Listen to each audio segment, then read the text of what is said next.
This week on the channel, we're going to be having a look at 3 Phantom comics in the 13th episode from the old Phantom comic book collection series. So let's get into it. I hope you enjoy it. And the 3 Phantom comics we have for this week are The Phantom, issue number 1357, The Bank Robbers, the new story, Giovanna, The Phantom new story in issue number 1358, and then we also have The Apprentice, The Phantom, issue number 1366. And back in those days we had Jim Shepard as the publisher, and he's the late and great Jim Shepard. We also had Bowen Designs unveils its latest masterpiece, The Phantom Mini Bust. I've actually seen many of these out in the wild. Out in the wild, which you could say it's like Facebook wild. Yeah, out in the wild side. So you've got the Phantom Mini Bust, and the comics available from Comics R Us, and I don't think Comics R Us are available anymore. And you can probably find the Phantom Mini Bust maybe on eBay.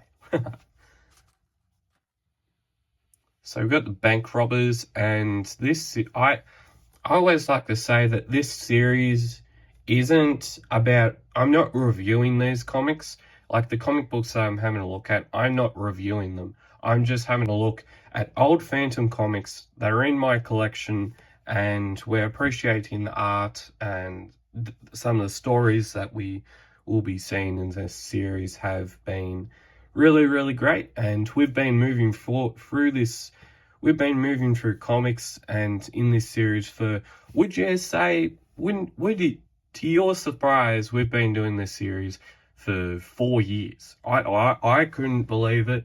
I started this series in 2020 when the world wasn't at an entirely great place, but we're 4 years later and we're into the 13th episode. So yeah, it's going to be awesome. This was first published in 2003, and this story was first published by Egmont in Scandinavia, number 13, issue number 13 in 2003. And this is obviously a Egmont Scandinavian type story, and a lot of the stories that we saw, especially nowadays, we see a lot of Scandinavian type stories, and the Scandinavian type stories all started back in the late 80s to early 1990s.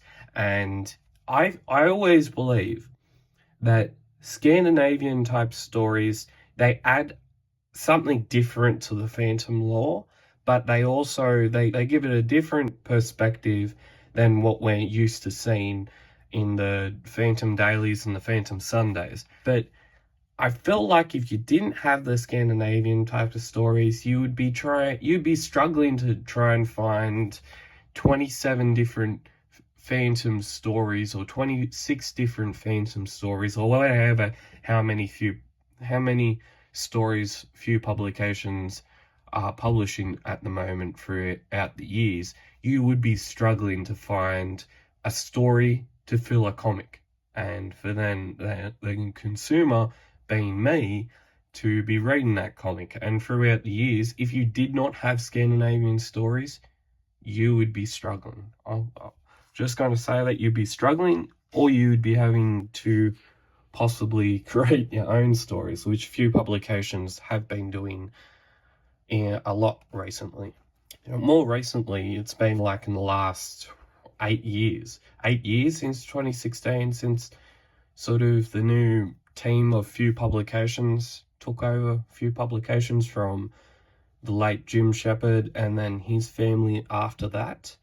And yeah, I think if you didn't have Scandinavian stories, you'd be starting to get yourself into a little bit of a hole, knowing that, oh, what story are we going to publish today? But that's another person's problem, and we're just the readers. We're just reading Phantom comics that they're putting out, which is awesome. The script is written by the late and great and more legendary Klaus Murphy, with art by Roy Mann. He's a really great person Roy is.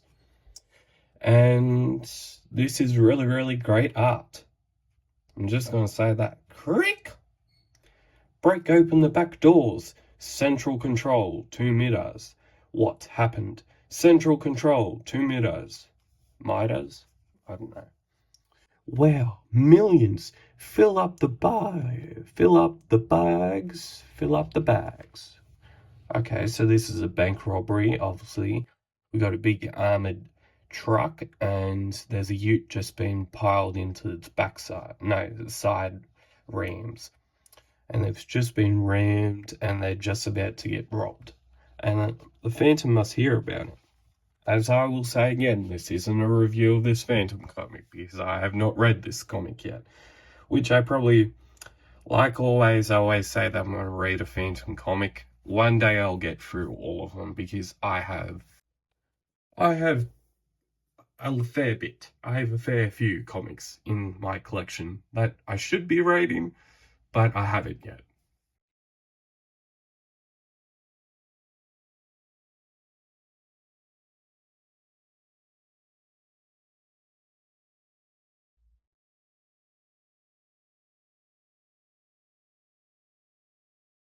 This art is very, well, it's very classic.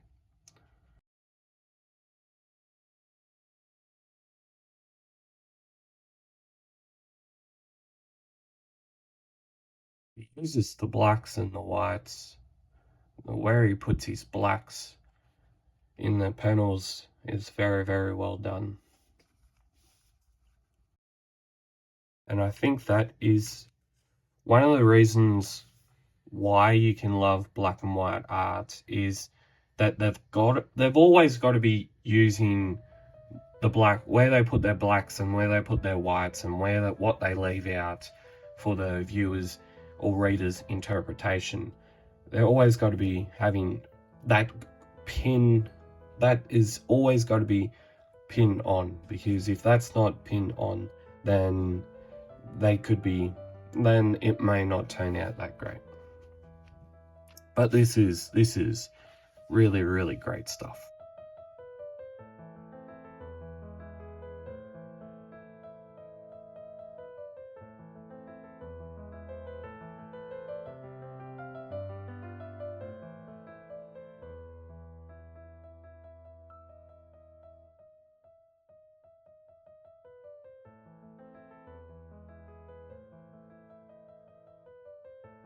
That panel there sort of reminds me of the Raven type stories that few were publishing in the Giant Size series in the last 4 or 5 years. I'll actually show it a bit further.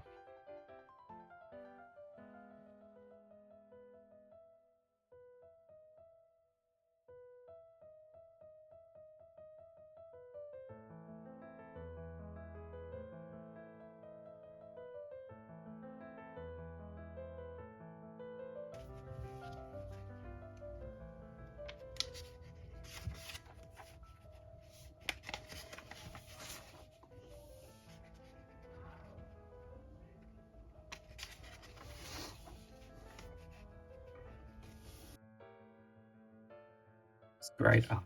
Absolutely great art. Like, look at that panel just there. Look how good it is.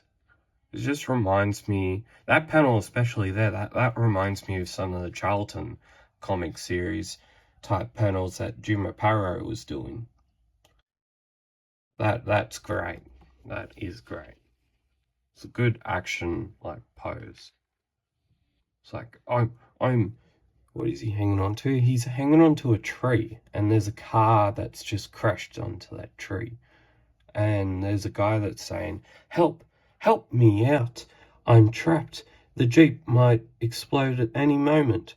If I save him again, how many more are going to die?" It is true that if you go and do something for a person over however many times that you have to go and do that similar thing once again, and then you say, I've done all these things for that person, and How many more times do I have to do it? But then, how many more times do I have to go and do it? And in this case, how many more times does the Phantom need to actually go and save a person? Which is what he's meant to be doing, but not every time that you read a Phantom comic, the Phantom somehow has to save him. Like, there's sometimes in a Phantom comic or a story that you might be reading, and there might be an unfortunate event that wasn't the Phantom's doing, but happened to the person because of the way he was acting, or they might be in a fight scene, and there is a story that I'm thinking of at the moment, and it involves an old daily type story and characters that is still current today, and those characters are called the Vultures. And in one of those stories, the Phantom he's in a sword fight with the head of the Vultures, and the Vulture's wanting to take his mask off, and he's wanting to kill the Phantom, but ends up eventually killing himself, but not because of the Phantom's actions. It was because of his actions, and he stabs himself with his own sword, with one of his own swords, which is, there is a stark contrast between Batman and the Phantom and the stories that are made between those two characters, I think. And if the Phantom goes a little too far, and we've seen that a couple of times where the Phantom thinks he wants to go a little bit too far, but then pulls himself back because of his legacy and what other Phantoms have had to deal with in their journey into the destruction of privacy, cruelty, and greed. Okay, we have another Phantom comic. That was the Bank Robbers. That's the cover that we saw back in 2003 by Antonio Lemos. That's the back cover. And now we have a new Phantom story that was first published back in 2003, I'm guessing. Yep, 2003, and it's called Giovanna. And the cover is done by... I once tried to figure out why all those covers were getting credited by this unknown artist to be, this unknown person to be, and JS. And then I was hearing another person, and they were talking about, oh, there's all these covers done by JS. And they are actually, the JS is credited by Jim Shepard. Like, I thought it was like his son that was an artist and he was doing covers for the Phantom. But no, it's Jim Shepard that is credited for most of the covers. Like, how many covers have we seen during this time period of, like, the mid-90s to the 2000s and into the early 2010s? How many covers did we see that Jim Shepard? Is he just the lone person out there in the background, and he's saying, oh, I have the most Phantom comic covers. I've done the most Phantom covers that has been published on the Phantom, but not many people know he's actually Jim Shepard. There is a question for you. Is this actually Jim Shepard work, or is it a panel? To be continued. Okay, we got issue number 1358. Is the cover actually done by Jim Shepard? JS. Could it be someone else? That might be an answer. Have another old ad. Thousands of Phantom comics for sale, most issues all graded. Few from number 2 up. Woman's Mirror, issue 1 to issue 5. Others including USA, New Zealand, diaries, graphic novels, books, and Phantom rings, comics, etc. And I don't think, I'm pretty sure that this comic book shop may not be open at the moment, which is sad because we all like to be going to old comic book shops, and we all like, and it's like when you go to a library and you have all these old books, and they give off a good like sniff of nostalgia because they got brown paper in them, paper that has gone to the mists of time.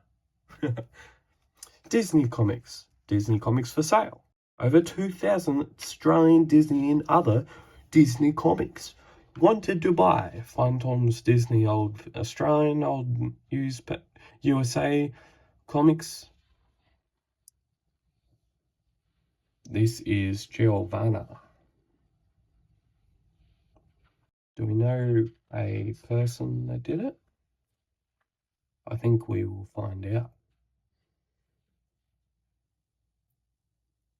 On the outset, it's great art. Like every Sweden Phantom story has great art.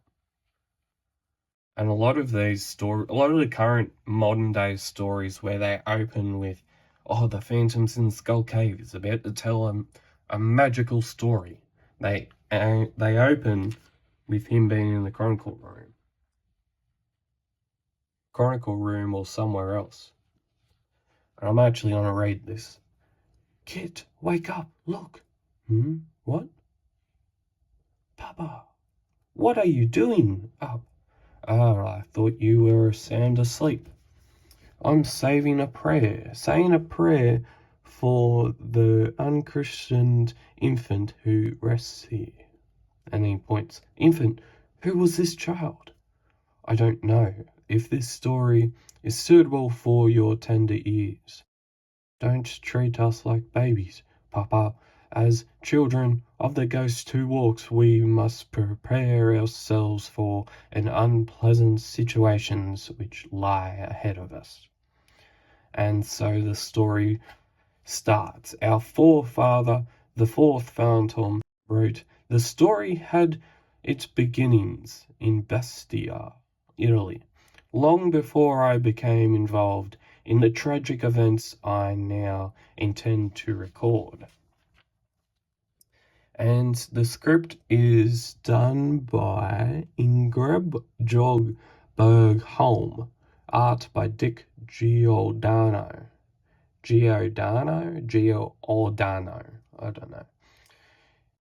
It's called Giovanna. In the town lived two young lovers, Giovanna and Pedro. Pedro was an orphan. Here, take this necklace to remind you of me. My guardian gave it to me. It is supposed to protect us from evil. I shall wear this next to my heart, Pedro. But why don't you keep it yourself? This sounds like an interesting story, but I have a feeling I know where this may be headed. Just by Brad knows where this story's headed before he even starts to read it, and he hasn't even read it before.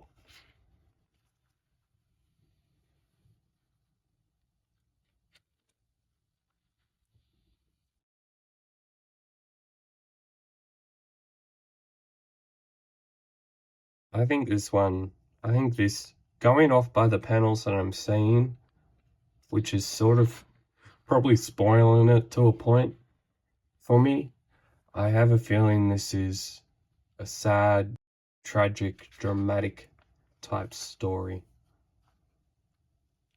for some reason, and I haven't even read it. History's always dramatic, always has drama in it.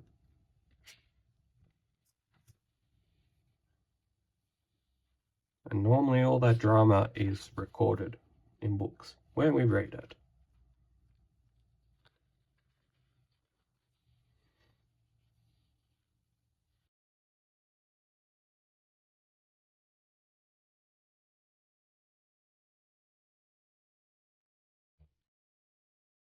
Oh, that page is ripped. I didn't rip that. Did not rip that. Next issue, The Flame. This story came out last year, and it came out with a sequel. Which was pretty cool. 100-page special, 3 stories featuring another unpublished classic. Haha, we saw that. Yeah, I know what's heading. I know what's going on here. Ah, JS. Good old Jim Shepard. Oh, was that an answer to a question? The Apprentice issue number 1366. That's the cover right there. So let's have a look. I've already read that. Jim Shepard, eh? Oh, this looks good. This is great art. Okay, we've got a story by someone that I don't actually have a knowledge of. Ben Raab. I should probably should know him.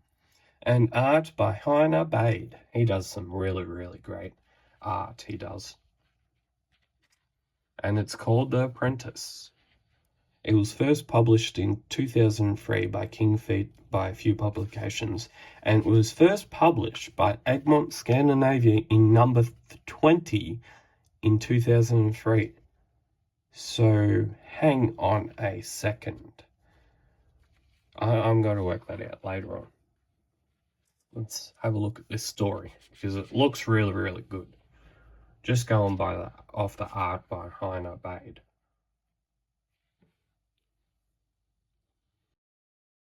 And Maybe Brad, I like my historical stories because there's just something about them. I don't know if it's the architecture, if it's how the artist has interpreted the story that has been wrote by that writer, but they are always pretty good. And everyone on the channel pretty much knows my favorite historical link story. And I've said it many times on the channel, and I'm sure people already know it. If you're a long-time viewer of the channel, you'll know what my favorite historical link story is.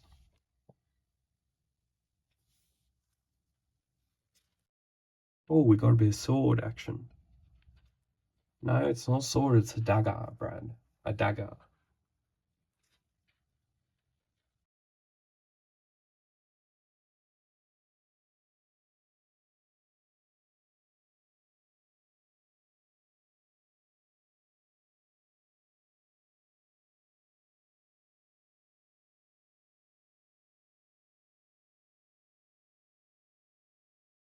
Really, really great art. Like, just have a look at this panel just here. This story and this book is getting me intrigued. Oh, if I'm able to actually hang on to the book, I might be able to show you. Look at that. How great is that? Black and white art always does it. It's always great. Always great. Can't. I can't. It's always good. Now just imagine this in color.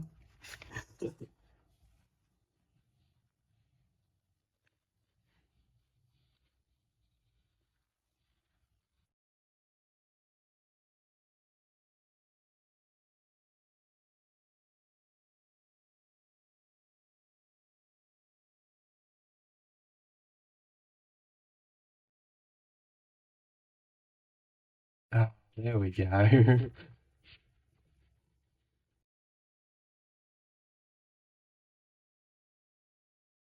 There we go. What does that remind us of?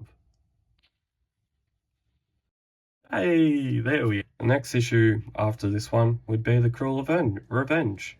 And I think I have that issue. And there is the back cover for that comic book. So there you have it. I hope you enjoyed having a look at these free Phantom comics as I did, and I hope you even more so enjoyed the 13th episode from the old Phantom comic book series. And as always, stay safe, keep Phantom caving, and subscribe for more videos like this because there will be more of these classic old time series coming to Phantom Cave Review.